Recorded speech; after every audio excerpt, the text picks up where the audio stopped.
5 pertanyaan sering ditanyakan. 1, dok, kalau saya isoman saya harus ngapain? Tergantung dari gejala.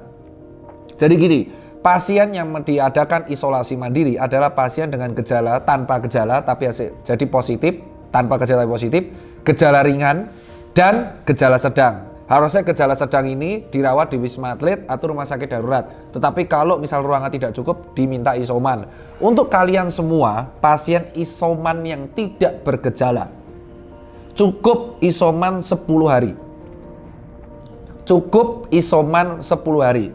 Tidak perlu minum obat apapun karena tidak bergejala. Yang kalian harus lakukan adalah makan makanan yang mengandung protein yang cukup karena zat pembangun tubuh sehingga mengganti sel tubuh yang rusak.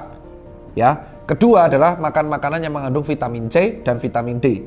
Kalau kalian pengen suplemen, bisa konsultasi dengan aplikasi telemedicine, vitamin D3 dan vitamin C tablet.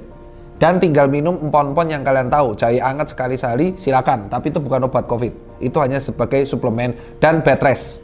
Untuk olahraga dipersilakan kalau kamu OTG, tapi tidak boleh terlalu capek karena akan mengganggu sistem penyembuhan. Nah dok, kalau sehari ke-10 saya perlu cek swab atau tidak? Tidak diharuskan. Seseorang yang sudah bebas gejala selama 10 hari, ingat, bebas gejala selama 10 hari, apapun hasil PCR-nya itu tidak pengaruh. Karena dengan catatan dia bebas gejala 10 hari setelah dia isoman, berarti kemampuan virus tersebut sudah inaktif, dorman. Itu yang pertama. OTG masih bisa menularkan. Kedua, orang yang gejalanya ringan. Dan ini sering banget ditanya, biasanya ketahuannya ketika dia mau kerja di kantor, di swab di kantor, rutin di pabrik, ketahuan COVID. Jika kamu gejala ringan, apakah gejala ringan itu? 1, demam, lebih dari 2 hari, ada nyeri sendi, dan anosmia, tetapi tidak ada gejala sesak, tidak ada batuk yang berat, batuknya cuma ringan. Yang kamu harus pakai adalah obat-obatan seperti paracetamol 500 mg 3 kali sehari, ini untuk demamnya. 3 kali sehari. Dan kalau ada nyeri perut bisa diminum antasida 500 mg 2-3 kali sehari. Ya. Dan untuk meminumnya, minum air yang cukup.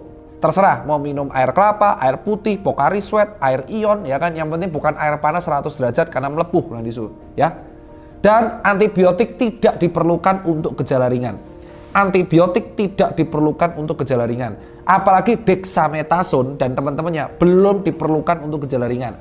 Antibiotik dan dexamethasone itu digunakan untuk gejala sedang menuju berat dan harus menggunakan resep dokter. Kalau kamu ada batuk-batuk, bisa dibeli obat batuk hitam yang tidak mengeluarkan dahak. Minum 2 kali sehari atau bisa minum Ambroxol, itu obat-obat yang ada di puskesmas dan murah. Untuk vitamin bisa C atau D3, konsultasi dengan telemedicine, aplikasinya ada.